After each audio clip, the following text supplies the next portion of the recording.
O Vida de Jornalista tem o selo da Rádio Guarda-Chuva. Jornalismo para quem gosta de ouvir.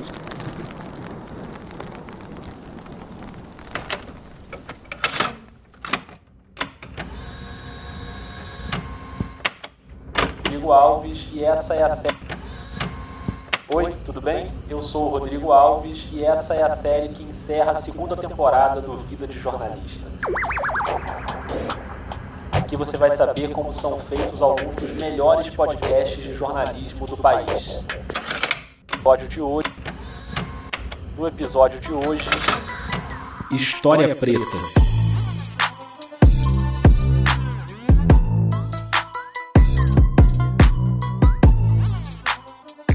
Hoje a gente vai saber mais sobre um podcast narrativo que mergulha fundo na memória histórica da população negra brasileira, uma aula de pesquisa, de roteiro, de narração. Natural da torcida aqui no estado do Maracanã. E o pior ainda estava por vir. A imprensa e a torcida seria cruel. Não com todos os jogadores, apenas com 3. Bigode, Juvenal e o goleiro Barbosa. Esses 3 jogadores tinham algo em comum. Eram todos negros. E para conversar sobre o História Preta, deixa eu chamar o Thiago André, que já esteve aqui no Vida dando dicas de pesquisa no episódio sobre as etapas de produção, você lembra? Mas naquela vez foi uma dica de 2 minutinhos. Hoje a gente vai saber mais sobre esse processo. Bem-vindo, Thiago. E aí, Rodrigo, e aí, pessoal do Vida, eu fico muito feliz de estar aqui novamente, porque esse aqui é um dos podcasts que eu mais ouço na minha vida, cara. Toda vez que sai, eu ouço no mesmo dia. A gente sabe que, para quem gosta muito de podcast, nem sempre isso é possível. Mas o Vida é um dos podcasts que eu faço questão de ouvir sempre quando sai. Caramba, que bom ouvir isso, hein? E olha, essa semana, Thiago, você que lute, porque são 7 episódios seguidos, um por dia. Quero ver você manter essa história aí de ouvir no dia que sai. Mas depois acaba a temporada, aí eu te dou uma folga, beleza? Já peço desculpas aí pelos eventuais latidos de cachorro e barulhos que possam acontecer, mas eu sei que aqui no Vida os cachorros são muito bem-vindos, então tô tranquilo, se o cachorro do vizinho latir, não tem problema nenhum. Gostamos de cachorro aqui no Vida, fica à vontade e bora falar sobre o História Preta. Eu queria até que o Thiago falasse especificamente sobre a série O Negro no Futebol, uma série de 6 episódios narrativos documentais que rolou de abril a setembro para encerrar a temporada do podcast. Antes de tudo, você precisa saber que esse é o primeiro episódio de uma minissérie que vai versar sobre a trajetória negra no futebol brasileiro. Quando comecei a estudar sobre esse tema, percebi que tinha muita história boa para contar. Uma história melhor que a outra, espetacular. Então vamos começar pelo começo. Como é que você planejou essa série? Essa foi a primeira série, né, que eu fiz, porque até então a História Preta funcionava no formato de episódios isolados, né?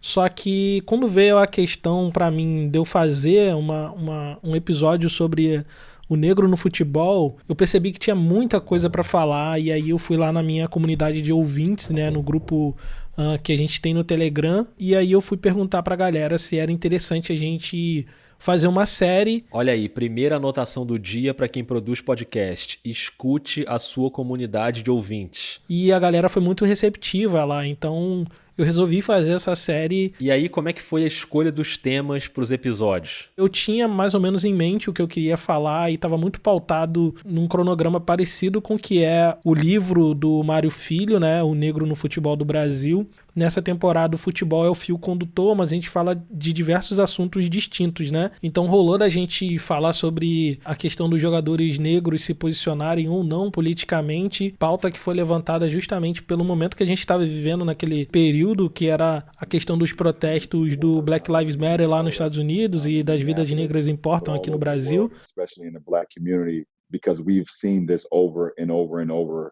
about police brutality. Acabou que lá nos Estados Unidos muitos jogadores, atletas foram pra rua protestar e as pessoas começaram a cobrar os nossos atletas aqui, principalmente os atletas de grande relevância. Então se fazia assim urgente para mim falar um pouco sobre esse assunto, sobre essa questão. Esse foi o tema do 4º episódio da série. Tinha um planejamento inicial? Tinha. Só que acaba que a escolha dos temas, a escolha das pautas que eu faço no História Preta é muito movido pelo meu interesse pessoal sempre, né? que é aquela coisa que tá martelando a cabeça e você precisa botar pra fora. E muitas vezes o que vai martelar na cabeça, o que vai te incomodar naquela semana é um assunto que tá em pauta naquele momento. A gente tá aqui hoje porque a gente quer viver. A gente tá aqui hoje porque a gente tá cansado desse Estado genocida. A gente tá aqui hoje pra dizer que não mais. Não mais. Seja nos episódios mais ligados ao factual ou naqueles que são atemporais, e são vários. Tem um episódio ótimo com o Emicida, por exemplo, que eu recomendo demais. Mas seja qual for o episódio, o Thiago leva muito a sério essa parte da preparação, da pesquisa. É um podcast sobre história, né? Então é preciso ter um método. Então o método que eu sempre uso assim é mais ou menos começar pelos clássicos sobre aquele determinado assunto, né? Aquilo que é inevitável, o que tem que ser lido sobre determinado assunto, eu parto daí, né? E no caso dessa série, o ponto de partida foi o livro do Mário Filho, lançado nos anos 40. Mário Filho é o jornalista que dá nome ao Maracanã, né? Estádio Jornalista Mário Filho. Mas o livro é só o começo da pesquisa. E aí a ferramenta essencial nesse sentido para mim é o Google Acadêmico, que eu já falei aqui no Vida, naquele episódio sobre construção de podcast. O Google Acadêmico ele é igual, parecido com o Google normal, só que a base de pesquisa que ele retorna para você, quando você lança alguma pesquisa ali, ela vai ser uma base acadêmica, né? Então ele vai buscar em dissertações, teses, artigos, revistas acadêmicas, livros. Aí ele vai buscar artigos específicos sobre isso. E para quem acha que é possível fazer um podcast como História Preta dando uma olhadinha na Wikipédia, o Thiago segue um método totalmente acadêmico. Que eu parto de uma hipótese, a partir de uma leitura, de uma perspectiva, eu tenho a minha hipótese e vou buscar comprovar se essa hipótese é certa ou não. E aí, estando enganado ou não, eu volto para a hipótese de novo e faço uma pesquisa para comprovar essa hipótese e volto novamente. Para a gente entender na prática como isso funciona, vamos pegar o exemplo do episódio sobre o Vasco da Gama.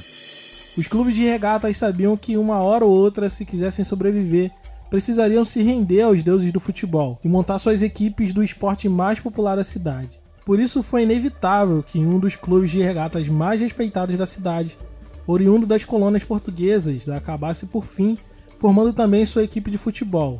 O que eles não sabiam é que aquela equipe, formada em 1915, após receber os sócios e a estrutura de futebol do Clube Lusitânia, faria história e em apenas 6 anos mudaria para sempre os rumos do futebol do Brasil. O nome dele é Clube de Regatas Vasco da Gama. Então era importante eu saber qual era a percepção da sociedade ali, né, carioca, a respeito da comunidade portuguesa, né? Porque o Vasco é um time que nasce da comunidade portuguesa, mas é um time que vai se encher de jogadores negros. Então eu precisava entender essa dinâmica. E essa percepção da comunidade negra da época sobre os portugueses, o antilusitanismo, e no fim das contas isso é só um pedacinho do episódio. Eu escrevi 3 linhas no roteiro a respeito do antilusitanismo, mas para isso eu precisei ler pelo menos 4 artigos para poder ter a segurança de que a minha hipótese a respeito daquele assunto estava correta. Outra fonte de pesquisa para o Thiago é o que a imprensa noticiou na época. E eu sempre uso o site da Biblioteca Nacional, né, a Hemeroteca Digital. Com esse combo Google Acadêmico e Hemeroteca Digital puxando a fila, o Thiago vai construindo a pesquisa para fazer o roteiro. Então, todo episódio do História Preta ele é roteirizado, né? E eu fico muito espantado quando as pessoas acham que eu falo tudo de cabeça. E eu não falo tudo de cabeça, na verdade tá tudo escrito. Eu leio tudo, não tem espaço para pouco improviso. Mais uma semelhança com o Vida, aqui também tudo é lido, tudo é roteirizado. E no caso do Thiago tem outro elemento aí que é importante, que é a locução, a voz. Os episódios são tão agradáveis de ouvir que parece que ele está sentado ali do seu lado te contando a história. E é realmente interessante você falar sobre isso, porque é uma coisa que eu nunca parei para pensar muito, né? Na verdade, eu acho que eu encontrei a minha voz porque a gente passa por esse processo de encontrar a sua própria voz, né, pro podcast. E a identidade dessa voz passa pela identidade da escrita. Eu, por exemplo, depois de um tempo, eu percebi isso, que a fala fica menos robótica quando a gente escreve como fala. Então, em vez de a gente escrever fulano levou para o ciclano, eu, no caso, já escrevo no meu roteiro fulano levou pro. Mas nos meus primeiros episódios eu escrevia muito para quem lê, né? Não para quem narra. E isso é perceptível na própria narração, acaba sendo perceptível, né? Isso é uma coisa muito importante para você que quer começar a fazer podcast, principalmente os narrativos, que tem roteiro e que tem locução. Presta atenção nisso, que é escrever do jeito que você fala. E só você fala daquele jeito. Por isso a voz do Thiago fica tão serena, isso acontece de uma forma tão natural. Não é uma coisa que intencional, eu quero ser mais sereno. É um feedback interessante de ouvir, porque eu nunca parei pra pensar nisso na minha própria voz. Por exemplo, agora, nada disso é roteirizado, eu tô falando tudo de cabeça e eu não sei se é tão parecido quanto quando eu tô fazendo História Preta, mas é assim que eu falo. E no fim das contas tá parecido, sabe por quê? Porque o texto do História Preta é escrito da maneira como o Thiago fala, e isso acaba fazendo toda a diferença. Agora que você já conhece toda a trabalheira do Thiago, vamos tentar traduzir essa trabalheira em tempo. O maior custo do História Preta, no caso, é o custo de tempo, né? Pouquíssimas pessoas estão vivendo exclusivamente de podcast no Brasil. No meu caso, eu sou o caso das pessoas que não estão vivendo exclusivamente do podcast aqui no Brasil. E quanto tempo leva para botar um episódio no ar? Para ir ao ar um podcast, um episódio do História Preta que dura em média aí 30, 40 minutos, eu levo em média, às vezes mais, às vezes menos, mas na média mais ou menos 48 horas ininterruptas. E com esse detalhe que o Thiago já falou, o História Preta não é o trabalho oficial que paga as contas no fim do mês. Eu sempre faço isso nas minhas horas livres, né, do meu trabalho. Então acaba que a gente entra em várias maratonas, atravessa a madrugada, pesquisando, horários de almoço. E aqui fica uma reflexão para quem faz produção independente. Às vezes a gente se cobra muito de entregar tudo certinho, e é legal ter esse compromisso, esse cuidado com o ouvinte, mas às vezes não dá. E ok, aqui no Vida já rolou de fazer um intervalo maior que uma semana.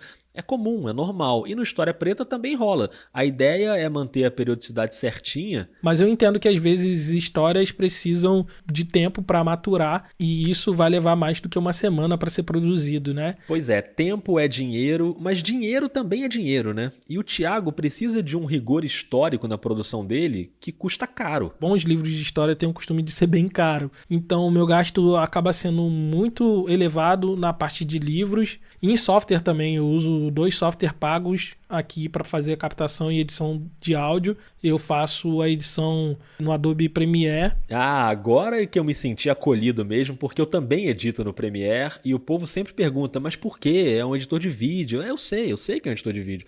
Mas eu já usava antes e eu fico mais confortável ali. Com o Thiago é a mesma coisa. Já conhecia a plataforma, já era muito familiarizado, então era muito natural para mim que eu continuasse usando ela para poder editar os podcasts. E aqui vai mais uma semelhança entre o História Preta e o Vida. Para todos esses custos de grana que eu tenho, eu financio com a ajuda dos nossos apoiadores, né? A gente tem uma campanha de financiamento coletivo que, sinceramente, esse podcast já teria parado, já teria acabado se não fosse o financiamento coletivo, né? Ou seja, colabore com o História Preta no apoia.se, porque assim, ser financiado pela sua comunidade de ouvintes, ou de leitores, ou espectadores, não importa qual produto que você faz, esse é o melhor modelo de jornalismo, de produção de conteúdo que existe, né? Porque garante a independência e garante uma relação saudável de produção.